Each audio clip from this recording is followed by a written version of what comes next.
Why does the torrid zone receive maximum amount of heat?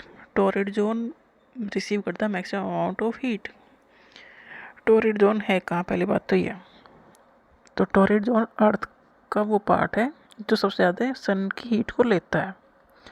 लेता कैसे, देखो सन को से जो लाइट आ रही है अर्थ पे पड़ रही है, तो अर्थ सीधी सीधी नहीं है, थोड़ा इंक्लाइन है, ठीक है। तो अगर अर्थ को बीच में से अगर डिवाइड किया जाए तो बीच में होगा इक्वेटर।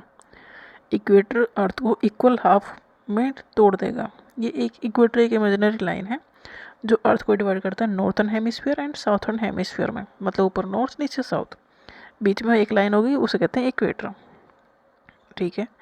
इक्वेटर 0 डिग्री हो गया, तो उसके ऊपर चलेंगे हम 23.5 डिग्री नॉर्थ में, और उतना ही चलेंगे नीचे 23.5 डिग्री साउथ में। तो ये सारा जोन जो है, ये जो ऊपर वाला जोन है 23.5 डिग्री नॉर्थ, उसे कहेंगे ट्रॉपिक ऑफ कैंसर, और 23.5 डिग्री जो साउथ में है उसे कहेंगे ट्रॉपिक ऑफ कैप्रिकॉर्न। इक्वेटर से हैं दोनों।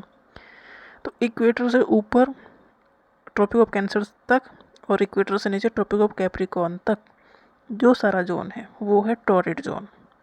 और यहाँ पर सनलाइट सबसे ज़्यादा पड़ती है, तो ये यहाँ पर जब सनलाइट सबसे ज़्यादा पड़ती है तो रिसीव यही करेगा।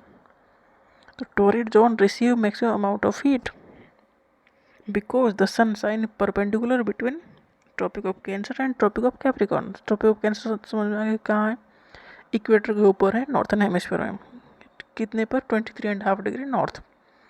ट्रॉपिक ऑफ कैप्रिकॉर्न इक्वेटर के नीचे साउथर्न हेमिस्फीयर में, ट्रॉपिक ऑफ 23.5 डिग्री साउथ, बीच में इक्वेटर, तो ऊपर ट्रॉपिक ऑफ कैंसर नीचे ट्रॉपिक ऑफ कैप्रिकॉर्न। तो बीच का जो सारा एरिया है वो टॉरिड जोन है। सबसे ज़्यादा सनलाइट यही रिसीव करेगा, तो सबसे ज़्यादा गर्म भी यही होगा। So this area receive the maximum amount of heat, सीधी सी बात है।